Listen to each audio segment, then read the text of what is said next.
It is January the 31st, 2014. I am Steve Growick, the webmaster of www.gerweck.net, Growick.net, your source on the World Wide Web for all your pro wrestling news since 1997. And one of the things we always specialize in is interviews, podcasts, and great audio files for the listeners out there. And tonight it's a pleasure to welcome to Growick.net a guy I'm a personal fan of. Former WWE, ECW, and TNA star. He's the Pope of professional wrestling, Elijah Burke. How you doing tonight, Mr. Burke? What you say about it, Daddy? All is well in the land of flavor and funk, if you will. That's just kind of how we like to do this thing. So all is well, man. All is good, and looking forward to answering a couple of questions, if you will, that might be on the heart of yours and those of the congregation. So let's get down with it. Let's make this thing funky like only we can. All right. There's definitely some influence of Dusty Rhodes there. I can definitely tell that. So.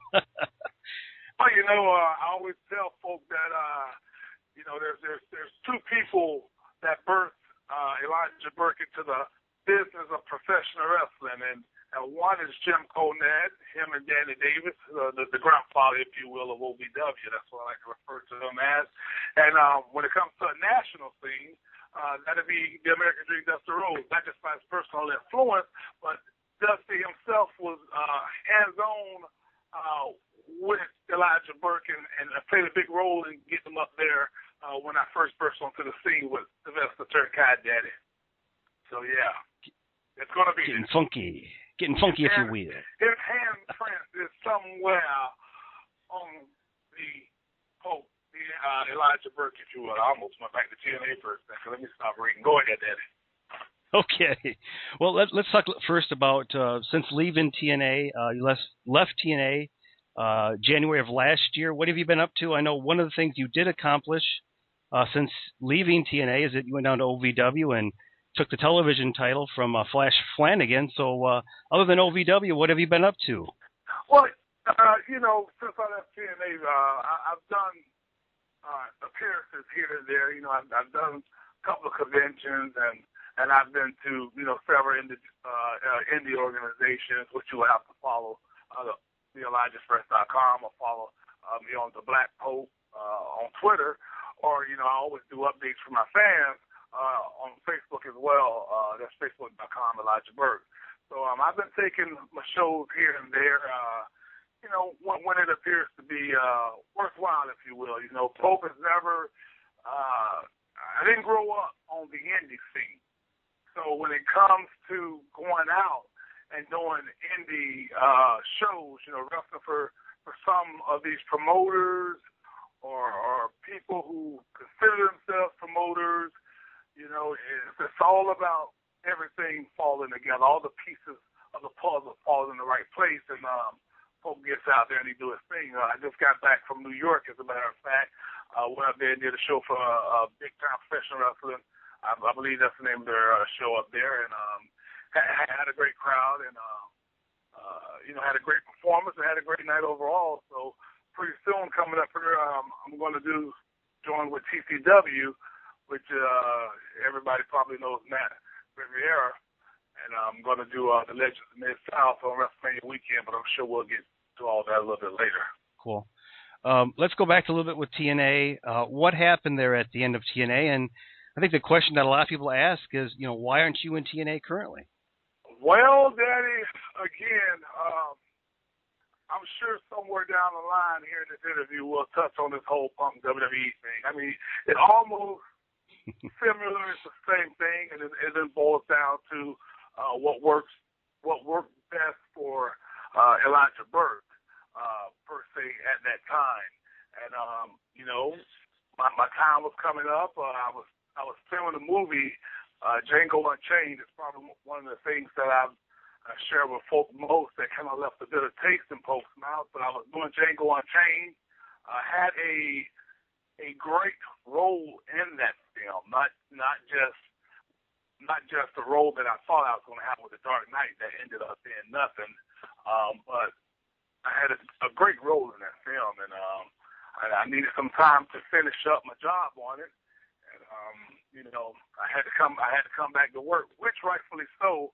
I didn't mind doing because TNA was indeed my bread and butter, and they worked with me or whatnot. But I ended up getting pulled from the movie, and I thought it would just be great for TNA to have the Pope, being Leonardo DiCaprio's head Mandingo, if you will. And to have all that face time in that film and to be carrying Leonardo DiCaprio when he died. I had already seen everything that I was going to do in that film. And it took some time, and, working with Quentin Tarantino, who was awesome, by the way, who had selected me for that part. It just kind of left a little bit of taste in my mouth that, I thought, man, this company should really be working overtime to do all they can to push Pope to be in this film and let it come out, do some cross promoting, get the company over, help Pope get over, and towards the end of my stay there, I ended up getting injured again, and as you all probably heard and know, about all the recent contract renegotiations and the cutting of the money and refiguring of it or whatnot. It was just something that at that time, we respectfully parted ways. I called Dixon and told her thank you and I appreciate it, and I'm going to take some time to be to Pope. I heard one interview you were talking that sometimes the fans kind of rag on TNA, and obviously you were there for a period of time. What do you think is really holding TNA back from being a mainstream company? I think obviously it does have its fan base. It does, 1.1, 1.2 ratings, 1.5 million viewers a week. It has its fans, but what does it really need to do to take off and really connect with everyday wrestling fans? Change is, in my opinion, and first let me say that Pope enjoyed his time in TNA. Obviously frustrated, with certain things, involving the character and direction or whatnot, as any professional will probably be, again, a la CM Punk. But change has been the biggest problem with TNA, and change is what TNA, in my opinion, needs to go forward. To have a bigger impact, if you will, no pun intended. Now, I'm using change in two different instances here, and I'm sure you want to know, well, what do you mean by change being good for TNA and change being bad? Well, there has been too much resetting of the button, if you will. There's been too much changing, if you will, for that organization. I cannot put my heart, I can't invest in something that is constantly changing. And so how am I to give my heart to this female, if you will, who every 2 to 3 months tells me she's going to change and make change periodically, and then all of a sudden goes backwards to the same thing that she once was. I can't invest in her. I can't see a long-term relationship with her, so I'm going to treat her as she is, and I'm going to deal with her on a when I feel like it basis, because obviously she's not worth my time. And I think that is how a lot of people look at TNA. I think they say, I'm going to deal with TNA on a when I feel like it basis. So it's not a must-need for an individual. It's not a must-have for the casual wrestling fan. But if I so happen to flip across the channel, I so happen to get so bored that there's no Thursday night football on, or there's not an episode of Big Bang Theory that I want to catch, then I might flip and see what's on TNA. And so that's been a problem. But on the other hand, when I speak of change, TNA needs to upgrade to a point that has nothing to do with characters. It has nothing necessarily to do with how they present themselves on a global scale. Well, actually it does, but they need to come forward and obviously, I think a lot of fans, when they look at TNA, they think, and you probably the same, and all the comparisons to WCW. One thing about Vince McMahon, who is the greatest professional mind in the history of wrestling, if you will, he knows how to incorporate, even though they say he's out of touch with time, this man can't be too out of touch with time when you have Wiz Khalifa, you're promoting his music on your show. I'm a big fan of Jarrett allowed me my opportunity in TNA. I'm a big fan of Jarrett. I'm okay with country music and Toby Keith, but we have to start presenting the product as more of a hip type thing that's going to cater not only to the rednecks in southern Tennessee, God bless them, I love them, but also to the urban community, to the younger community, and make this thing more fresher and an alternative to make people go, it's cool to be a fan, it's cool and can't miss to be a part of TNA. You know what I'm saying? I mean, I look at WWE, I look at all the alternatives. They give something for everybody. I mean, these people got Fantasia. They probably didn't even know who the hell Fantasia was, but they looked at the environment that they were in Atlanta for Wrestlemania. We need somebody that's going to draw out our Atlanta fans, and therefore we're going to have Fantasia to sing the Star Spangled Banner, or we're going to bring in, I can't remember the I can see her face, but I can't think of her name. The other hip hop young lady, I cannot think of her name. But anyway, they bring her in, and they know how to cater and get the people invested. It's just for that moment. They know how to do that. It's like going. We went to Jacksonville, Florida, and they had me promoting TNA.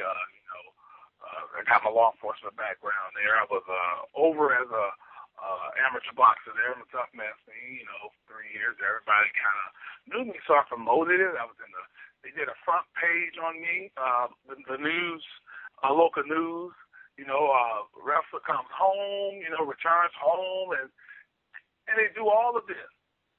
And you have all these people to come out to support Pope and their TNA, and then you say Pope go out there and be a heel, and Pope goes out there to do his job, which I don't care. I'm going to do what I got to do, and you have all these people cheering Pope, who's a bad guy. It's his hometown, but that's no problem. I don't care about that. And you have all these people booing Samoa Joe. Now, if we want to build up this town, if we want to build a presence in this community so we can come back to Jacksonville and draw a bigger crowd, and you're one of your most over guys, if you will, at the time, is the Pope, and this place is going crazy for them, and it's kind of like they're going against the grain, like the fans are right now with the Daniel Bryan. You send them home happy. You make changes regardless of what you have planned out, what the book said. You say, hey, let's do this. Let's make these people happy because we want to bring them back. But it's just little things like that I think that if TNA were to focus on, all the way from the management on down, if they were to focus on it and correct these little things that, it could possibly take off and get back to the 1.4s and 5s that TNA started getting. So open up a whirlwind there. But yeah, man. So that's that's pretty much it. But I mean, creatively, there's frustrations. Like I said, every professional probably will deal with that, whether you're in WWE or TNA, because I had it on both ends. But I had a wonderful, wonderful time in TNA. Everybody asks me the difference. There's no comparing on the professional end of things when it comes to WWE and TNA. But when it comes to the atmosphere, there's a big difference between WWE and TNA. And enjoyed the atmosphere of TNA. Well, I think you nailed it when you were alluding to the change in TNA. I don't know if they've ever really developed an identity that people can really click with. I mean, at one time they were X Division based, right? And that seemed like that was popular. And then they had the knockouts were doing really well. And that was like the highest rated segments. How do you and then stop that? Yeah, I don't know. It's insanity. The knockouts were the. Okay, I mean, you just hit it on the head. I should have let you finish. So as you did me, I apologize for interrupting you. That's okay. They want to hear you, not me anyways. Go ahead. That's okay. I'm the folk daddy, so if I interrupt you, I'm supposed to. So you just sit back and listen. Now, okay. when it comes to the X Division, Daddy, I mean, again, it's what put them on the map. God bless AJ Styles. I mean, you know, and the rest of them that were with them, Daniels and Nathan, you know, and Kazarian. I mean, those guys, great guys. And let's not forget Alex Shelley. I love that guy. Those guys were awesome. They put them on the map. They kept them on the map, if you ask me. And then the knockout. And I'm going to go back to Gail Kim and Kong. You know, and how do you allow something, a personality that's only hanging around cause you to lose such a great talent? And even in losing the talent that Awesome Kong was, because I think talent should be considered over any outside personality. They still had something with the knockout division. But, I mean, we can sit here and discuss all the wrong in TNA all day long. I mean, but and we can do that with anything and with any company. But more specifically, since we're talking about TNA, I'm not going to go down the whole list, man, but holy crap. You hit it on the head, and they just have not allowed themselves to truly develop an identity. How many times can you say the beginning of a new era? How many times can you say that before I sit back and go bull shimmy? You understand? Like, really? How many times? And that goes back to the change that I was telling you about. How many times can you tell me that? And for me to really get excited about it, okay, baby, I'm really going to change this time. Okay, baby, I'm really, really going to change this time. Okay, baby, I know I told you that I was really, really, but this time I'm for real. So how am I supposed to get excited about it? I tell you what, until you get yourself together, I got this other female over here that I've been interested in. Folks going to turn his attention there. And when I see change in you, if I'm not too far gone, then I might give you an opportunity to show me that change. Amen, brother. You may speak. Amen. Well, I tell you what, I think you were nailing it. That's the whole thing with TNA is this identity. You know, they were originally 6-sided rings, now they're 4-sided rings. They were Wednesday night pay-per-views, and you know they changed nights. They were Saturday night. They were Thursday night. We've seen them go from being predominantly in Orlando, taking the show on the road. Now, what are they doing? They're going back to Orlando. It seems like they're just totally going backwards. Like you said, it's just constant change, and it's not clicking. Nothing seems to be clicking with the fans. And they change talent. They change faces. They got Hulk Hogan. They got Bischoff. They don't. The Aces and Eights was a hot angle. Didn't go anywhere. It's just one thing after another with this company. I think, yeah, man, you're on there, but yeah, I mean, it's change in behind the scenes, as much as what you guys are allowed to see. Well, hell, it's just the internet today, and you pretty much know all the changes that goes on anyway. But it's just so much change behind the scenes than it is on, you know, what you see on TV. So, the identity just has to be, you know, figured out and just go with it. I, for one, I know a lot of people was upset about the 6-sided ring, brother. But I, for one, love the 4-side. and while I definitely understand that the 6-side gave them, that's not the only time you could truly say they had their own identity. It's where they had that 6-sided ring because it truly was something different. And from the days back when they were on Fox was pulling for him because it's always great to have an alternative, and it gave me an alternative place to work.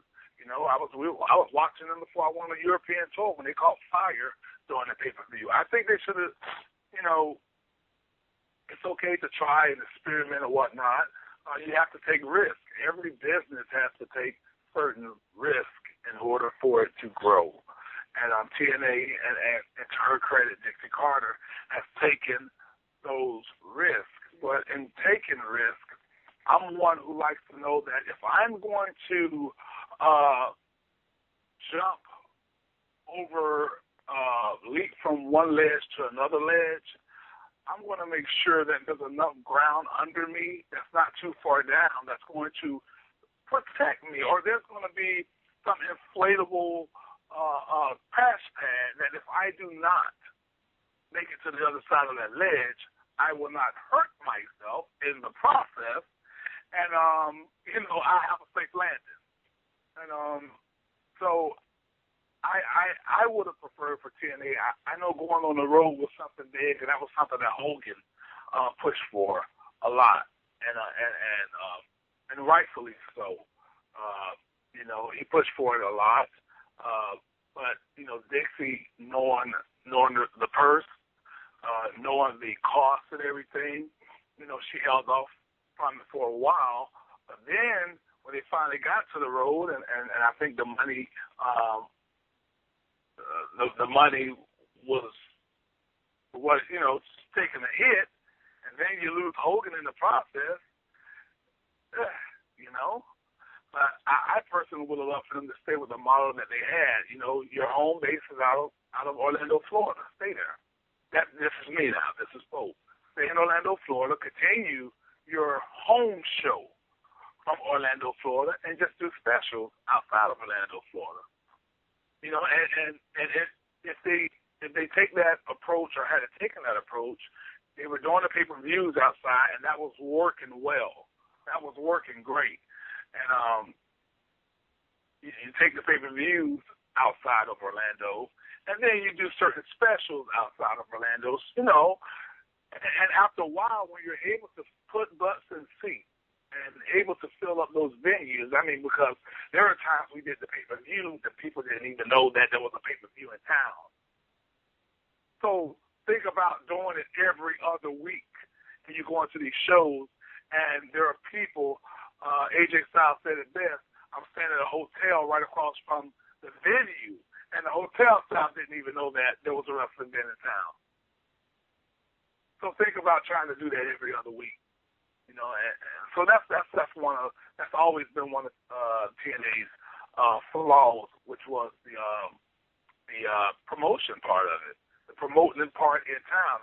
You know, who's ever over that? You know, they need to rethink the strategy. WWE got these trucks. They have these big old trucks that has the superstars on it. They have the WWE logos on it. So whenever that truck is traveling, they're advertising. Whenever those trucks are traveling. And whenever those trucks pull into town, people know, oh, my gosh, WWE is here. If they didn't see it on TV, they say, oh, my gosh, WWE is here. Well, with TNA, we promote Bob Ryan. Excuse me. Hey, Bob, hey, Daddy, I'm not talking about your daddy, but we promote Ryder. Ryder truck, a rental truck. That's who we promote. We don't even take a magnetic logo and put it on the truck to cover. You can't cover the Ryder logo because of contractual obligations, but at least put something on the truck that says TNA Impact Wrestling. So when it's driving into town, people may have the opportunity to see it. Hell, we spent, and when I say we, it's just a figure of speech.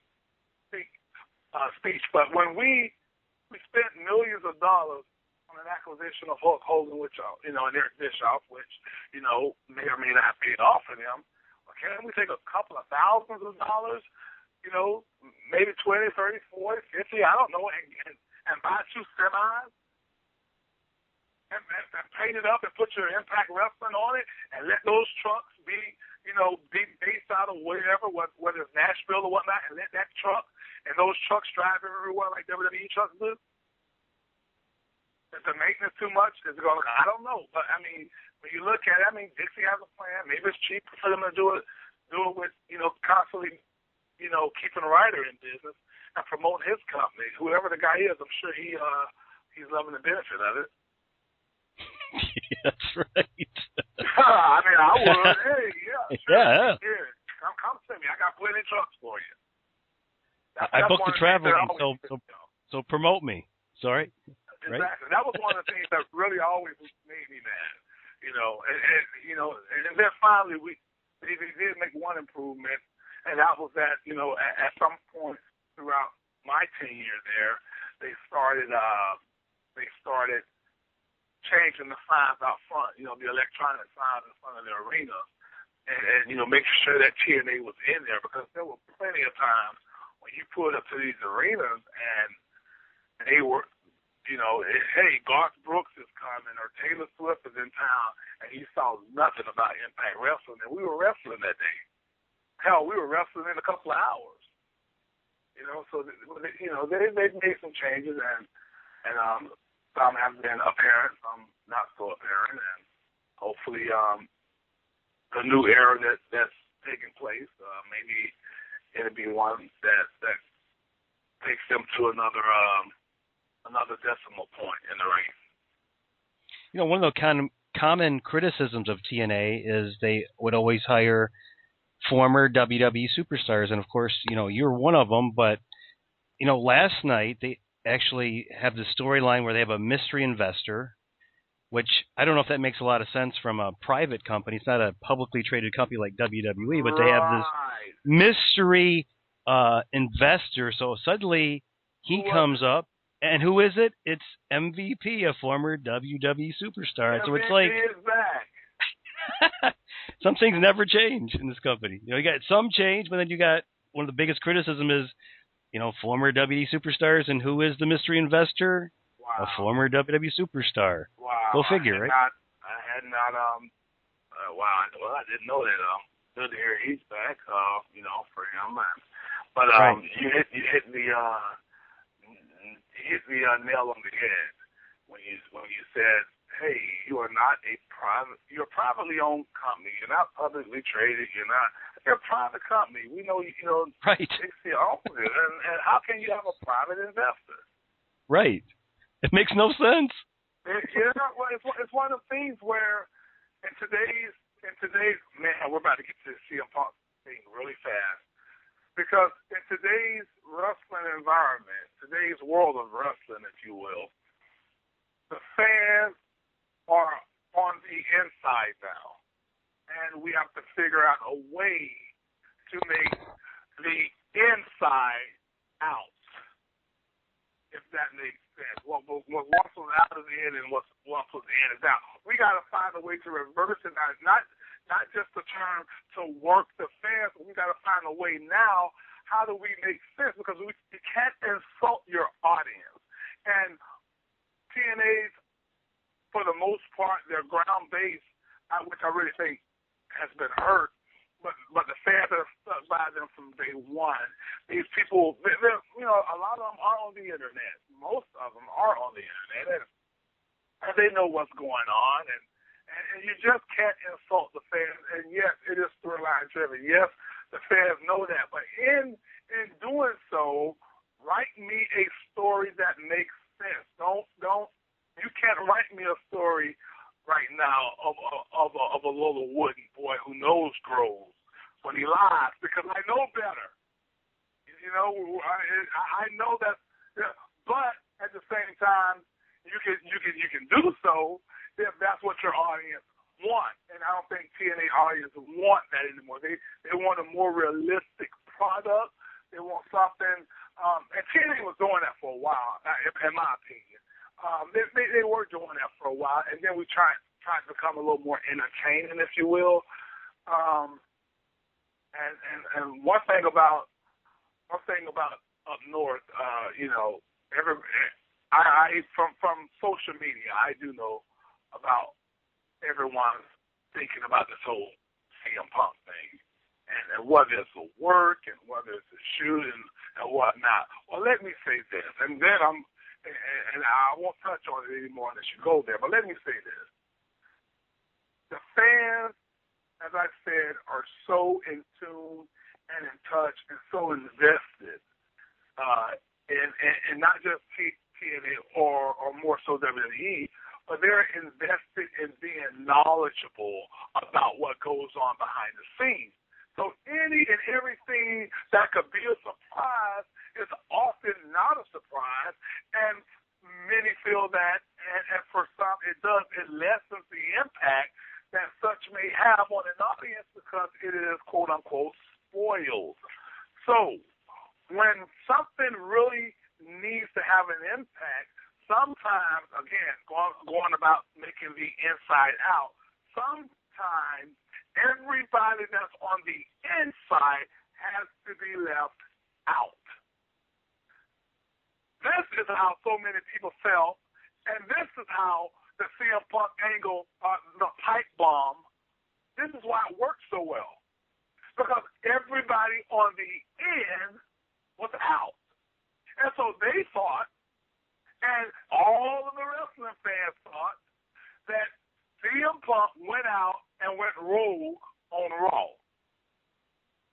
And they thought that CM Punk went out on Raw and said everything that he said, and that it was for real, not knowing that there's a 64, 5, 6, 7-year-old man sitting back there at the monitor with his headset on that runs this multi-billion-dollar company, and at the flick of a button can cut CM Punk off and not even allow him to say what he said. But that's the magic of this business, and that's when something that's supposed to have an impact can have it because what? Stay with me now.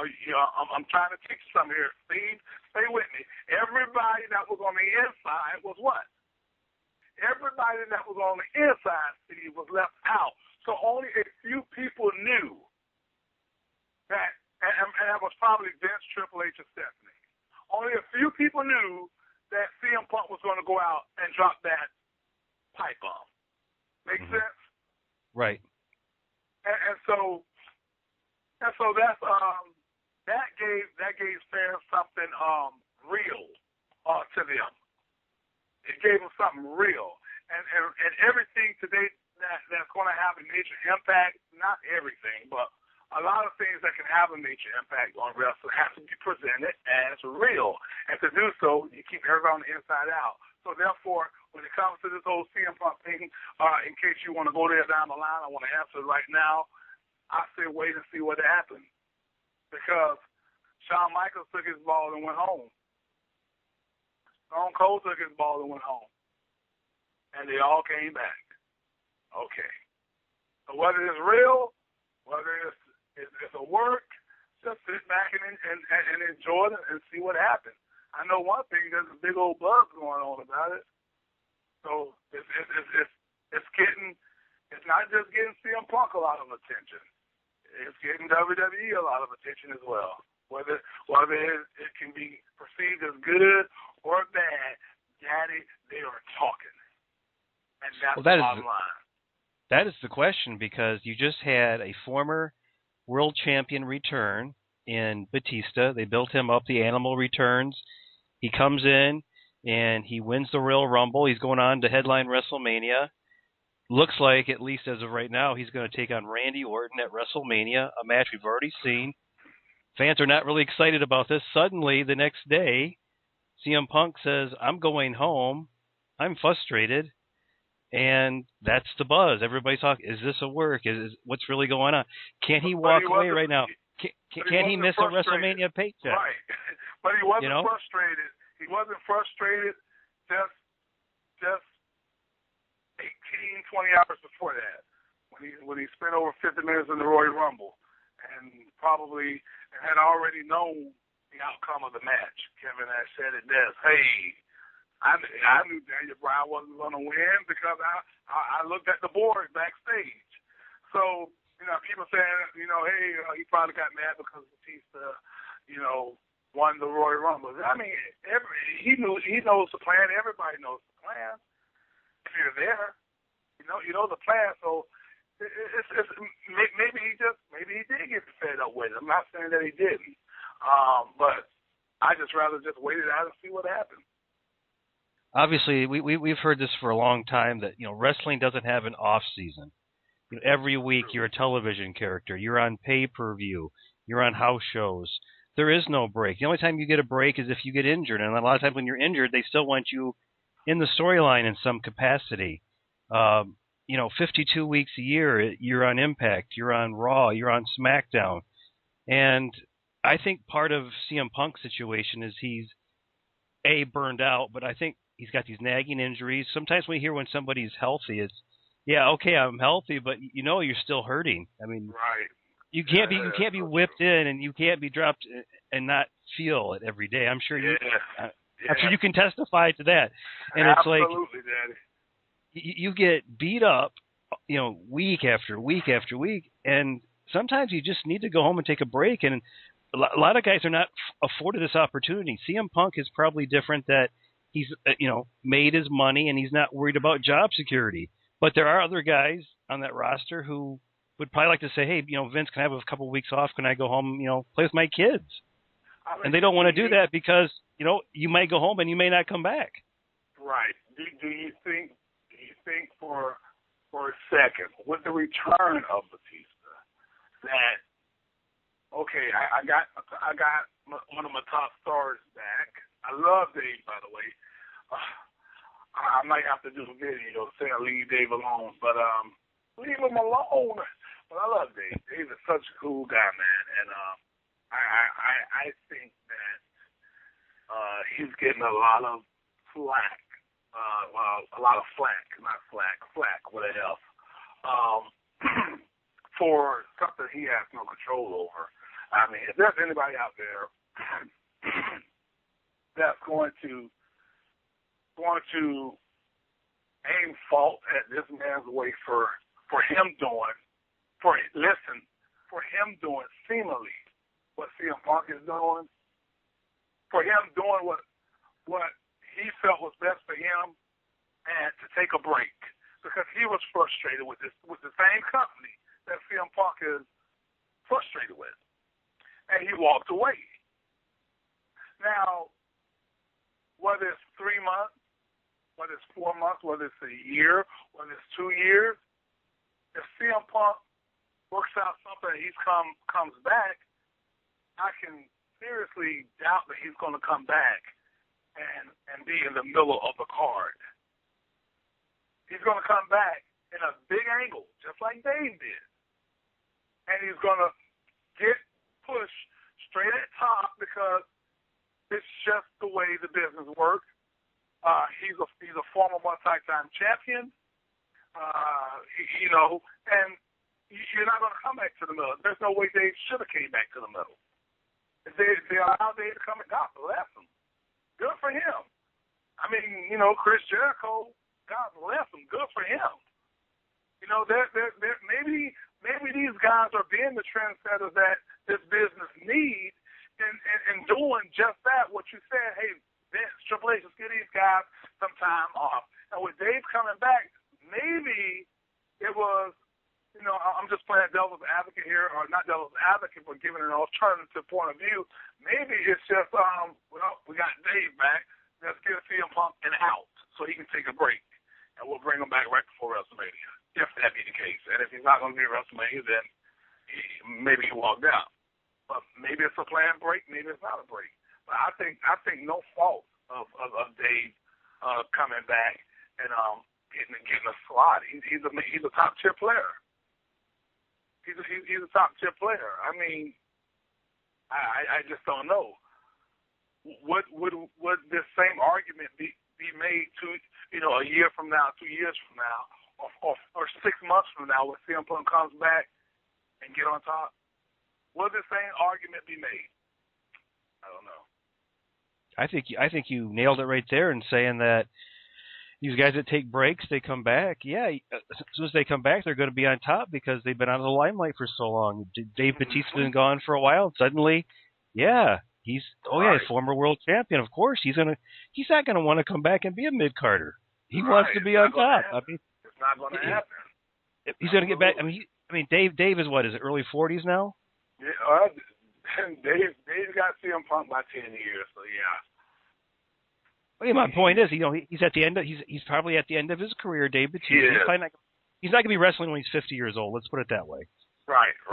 This could be his last run. So I might come back, and I'm going to come back. I'm going to get the championship. I'm going to headline WrestleMania. I'm going to get my paycheck. That's what it's all about. That's what it's and like about. you said, if CM Punk takes a break and he comes back next year at this time, or at the Royal Rumble next year, he's going to be right on top again. Yeah, absolutely. Absolutely. Yeah. So the whole argument of Dave coming in and getting the top slot and it's not fair, that's BS. That's BS. If that's the case, everybody should be mad at Undertaker, and not that they can. And that's not they can't be mad at Undertaker. But we all know that the Undertaker and his streak is the most important thing of the last 10 WrestleManias. Absolutely. I'm sorry. It overshadows every match. It overshadows every championship. Mm-hmm. That thing has been built to such a phenomenon that it is the biggest. They got to have that until the man can't walk no more. So he'll probably do it for about 2-3 more years, but they got to have that streak. They got it because it's one of the most important things in Mania. And when they lose that, then maybe they'll figure out something else to go with. Maybe they'll try to start another streak. I don't know. But Undertaker, deservedly so, is the man. And I love the fact that he is so much of the man. He's earned, and gosh, I mean, when I tell you I love this guy is just awesome. I'm talking about behind the scenes. He is awesome. He is fair. He's the godfather, brother, of professional wrestling, if you will. And if somebody else used that, you make sure they give me royalties for it. But this man is the godfather of professional wrestling. And the fact that he's put his time in and has done what he's done in this business, and then says, hey, Vince, I'm going home.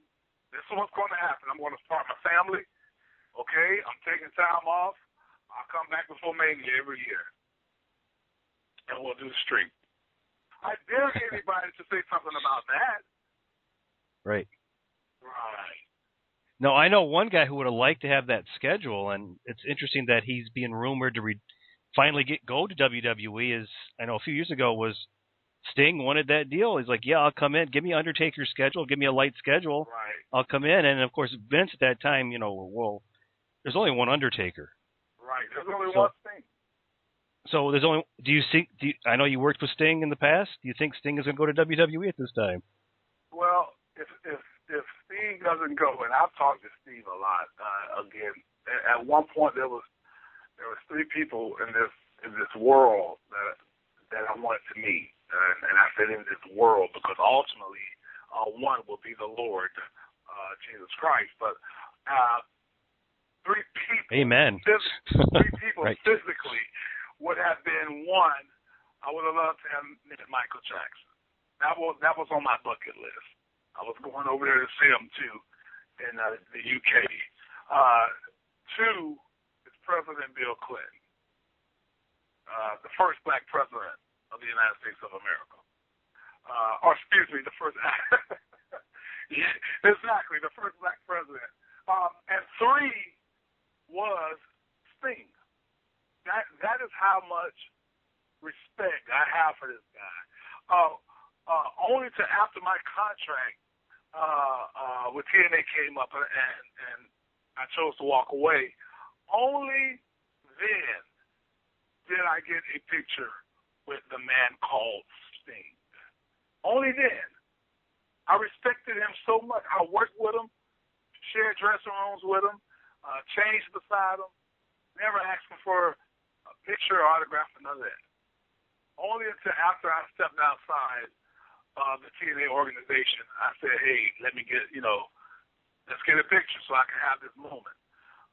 But back to the point at hand, I talked to him several times about WWE, and I feel, Pope feels, in all of his infinite wisdom, that Steve Borden owes it to himself to have a WrestleMania moment. And if he don't do it this year, Daddy, if he don't do it this year, I doubt it'll ever happen. But do I feel that it's going to happen? I feel that he has a better chance of it happening. I feel there's a better chance of it happening now than it's been in the past. But one way or another, if he never wrestles for WWE, he's still going to sign with WWE when his wrestling career is over. He's still going to get a legend deal. He's still going to get a multi-million dollar, probably, if not $1 million, but yeah, a multi-million dollar merchandising deal. He's going to get all that. He's still going to get a 3-disc, 4-disc compilation, 2 or 3 of them with all the footage they have. So Hall of Fame. Kept that. Yeah. So he's going to get it, right. Yeah, he's going to get it regardless. Mm-hmm. He will be under the WWE banner regardless. Whether or not we get that Undertaker Sting match is the big question. What has kept him in TNA? Because I think, every year his contract's up in January, and he always, at least in the past, has decided to stay in TNA. You got to applaud the guy for loyalty, but what is keeping him there at this point? Well, I think, for one, it's the youth movement in WWE, and he is not one to. If he had it his way, he would not have been the guy, if you will, in TNA for so long. He doesn't like taking away from other guys, especially younger guys. He don't like to be out there, pushed as the top act all the time. I mean, yes, he is Sting, but he wanted to have that company grow. He wanted to put his footprint on the TNA product. He was the cornerstone, as Kurt Angle said, of that locker room. Everybody respects Sting. And then, as you say, the schedule. Sting is a personal type of guy, and so he built a personal relationship with Dixie. So they're friends. And sometimes that's good, and sometimes it's bad. But Sting, I think, it's just Sting going up here into this environment and not having the comfort in knowing that whatever's going to go on with me, I'm going to be okay with, or I can say, hey, how about this, or let's change this up a little bit, without there being any repercussions. Because this man has built this thing up for over almost 3 decades, and I think there's always been the worry about when it came to going up to Vince, are they going to Dusty Rose me?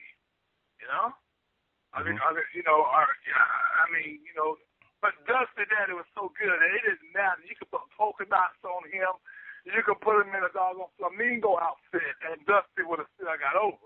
But at this stage of Steve's career, it's like, I think it's more so protecting his character, one, and protecting his character of who he is on the inside, probably more so than anything. Because WWE does some things that just make you go, oh, I don't want to do this. That's kind of crazy. Steve's a God-fearing man. He's big on morals. He's big on values, and he's big on character. And I think he's wanting to protect that. And then I don't think the money's the issue. It's like you said, can I get the type of schedule that's going to accommodate my 50-year-old body? Mm-hmm. Right. I want to ask you about Jeff Jarrett. Of course, you worked with him in TNA. There's rumors out there that at one time he was interested in buying TNA, and now we're hearing that Jeff Jarrett may start a new promotion with country star Toby Keith. Thoughts on a potential new promotion in wrestling? And we're hearing that they're reaching out to available talent. Has Mr. Jarrett maybe gave you a phone call at this point? Well, again, Jarrett is the one, him and Terry Taylor was on the elevator, and my name came up, and Jarrett wanted me to come down to Orlando, and like I say, he gave me my opportunity in TNA. I had almost 4 years with TNA, a great run there. I had a good time there, rather. And if Jarrett is doing that, then, you know, obviously I think it's a no-brainer if he reaches out to me, you know, and likewise that there's something that can happen there. Whether or not it's going to happen, I don't know. But I do know that Jarrett is such a go-getter. He's such a determined man that if he wants to say, okay, I can't get this company back on track or get it back to where I want it to be, I'm going to step outside of it, and I'm going to start up another company and show you how it should be. And then I think he can do that, especially if he got the backers, you know, and Toby Keith, as you said. I think it can happen. And I'd be more than willing to hop aboard. I know you haven't been in TNA for a while, but what do you think is the long-term future of this company? Because we've heard, you know, Billy Corgan was interested in TNA. We heard Toby Keith may have been interested in TNA. We actually heard that he was actually offered the company, and maybe he looked at the books and said, geez, I don't know. I don't think I want to invest in this company right now. Do you think the Carters are still solidly behind TNA? Do you think Impact Wrestling will survive with Spike TV, or what do you think the long-term future of TNA really is at this point? I doubt. I seriously doubt, man. The Billy Corgan or whatever that whole rumor thing was, I seriously doubt that was true, for one. Okay? Number two, Dixie's dad. This man, you know, nobody wants to lose money, but that company will stay afloat for long as he wants it to, long as he's willing to keep backing out.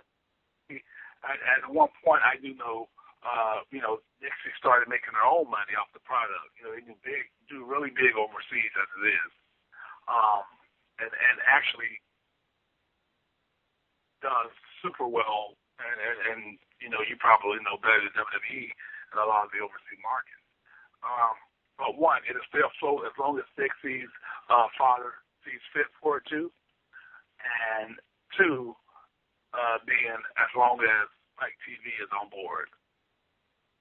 So that's how I feel about the long term, you know, because you know, Spike TV is very influential on the product. They have the vice president that often shows up to the shows. He's a fan of the product. You know, so let's just hope that there's not a change that comes. And, you know, I'm pulling for TNA. I'm rooting for TNA. You know, I mean, I got a bunch of friends works there, and a bunch of people I respect.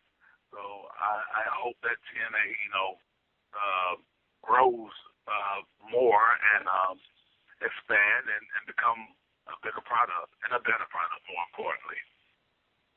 I think that's the thing that people don't understand. You know, I'm a journalist, and I want TNA to do well. You're a wrestler. You want TNA to do well. The fans out there want to see TNA do well because it gives you opportunities to wrestle in other venues, and it gives us, the fans, a chance to see different products.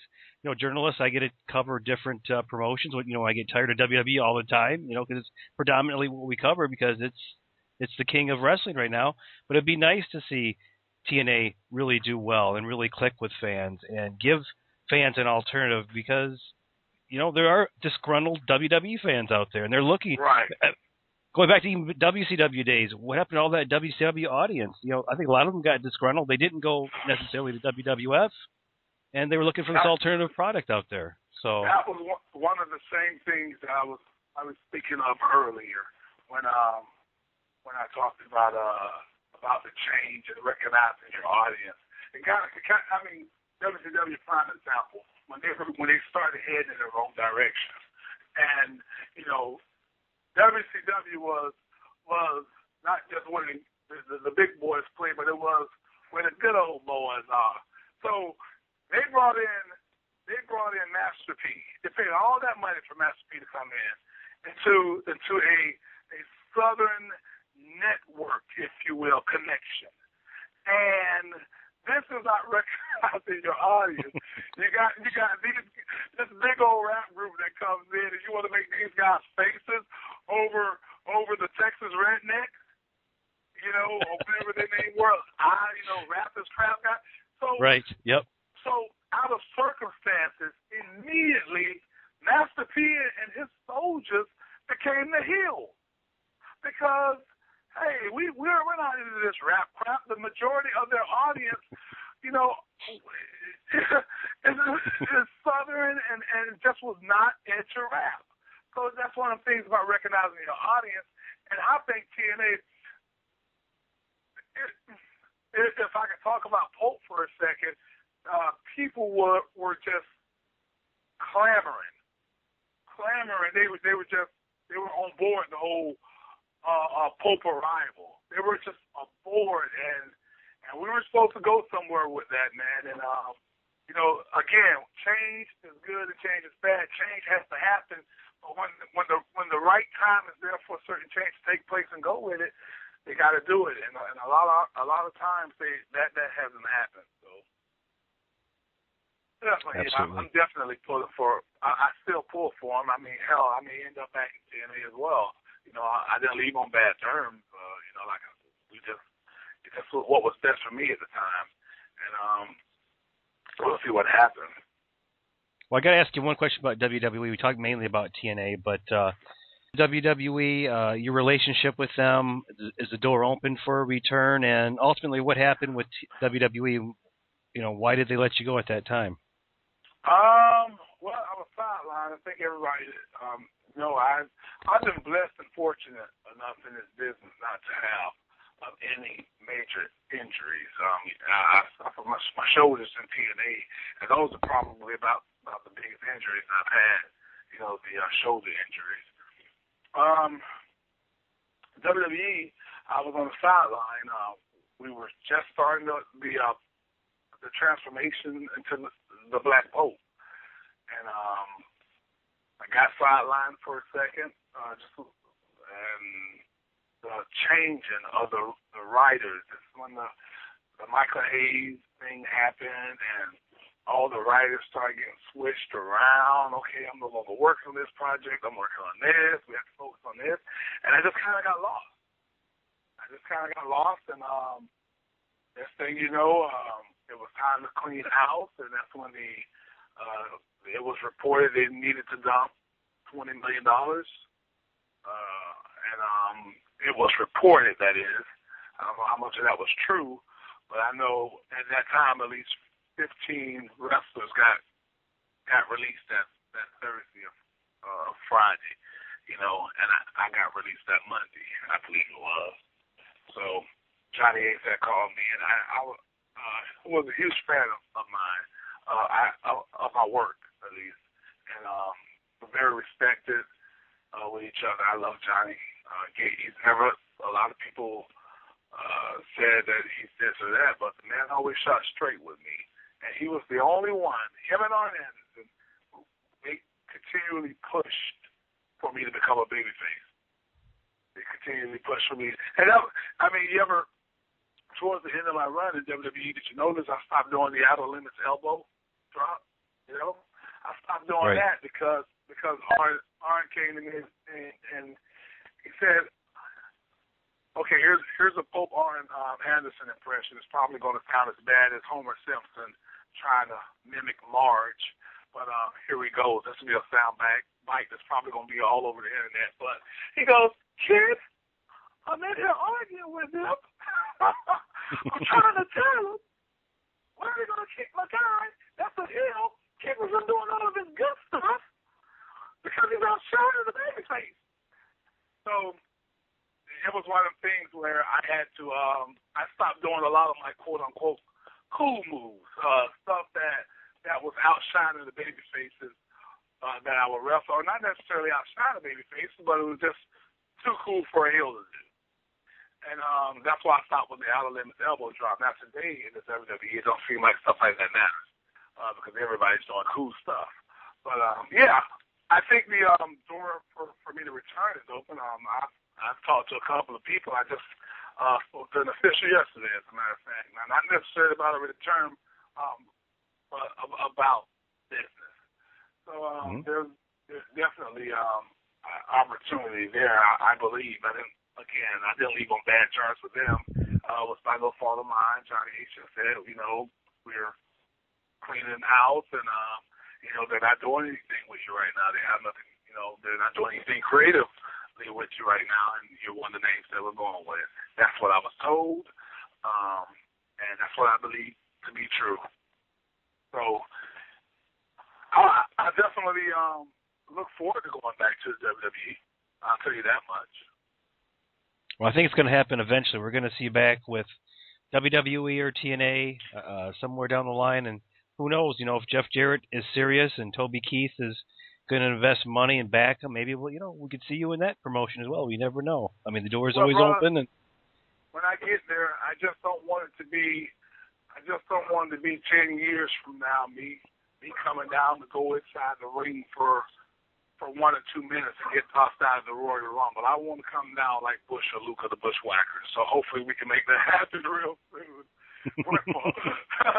And if I go to WWE, if things work out and I do go back to WWE, which again I'm hoping that happens more than anything, because it's just so much opportunity there. I don't care if it was for me to manage or be a part of the network. But if there's something there, then I would love for that to happen sooner than later. Yeah. Awesome. Well, we appreciate your time. It's been great talking to you. Looking forward to talking to you again, because I got some more questions for you. But I know we've taken up a lot of your time tonight, and we do appreciate it. And before we close with you, go ahead and plug your social media. I know you're Dub Black Pope on Twitter, and we're going to see more Pope TV as well. That's right, Pope TV for you. That's the number 4 and the letter U on YouTube. Please go check that out, Daddy, because Pope got a lot of original content on the YouTube and even some dramatization that you guys definitely get a kick out of, and there's going to be a lot more of that to come. And I'm on Facebook.com/Elijah Burke. And as he said, DA, the Black Pope on Twitter. So, hey, Steve, it was an honor, man, for me as well to finally sit down and have this discussion with you. Obviously your name has been involved with a lot of the news and tidbits over the years, man, when it comes to that internet. So the pleasure was all yours. Well, we appreciate it. Looking forward to doing a part 2 with you. I got a lot more questions. We got to really get back into your WWE career. But in the meantime, we do appreciate your time, and we wish you nothing but the best. All right, Daddy. And Pope can assure you we will do part 2, okay? Amen, brother. All right, man. You take care, and be blessed. What's up, everybody? This is your Pope, Elijah Burke. And for all of your latest breaking news and all your wrestling information, be sure to go check out Jarrett.net.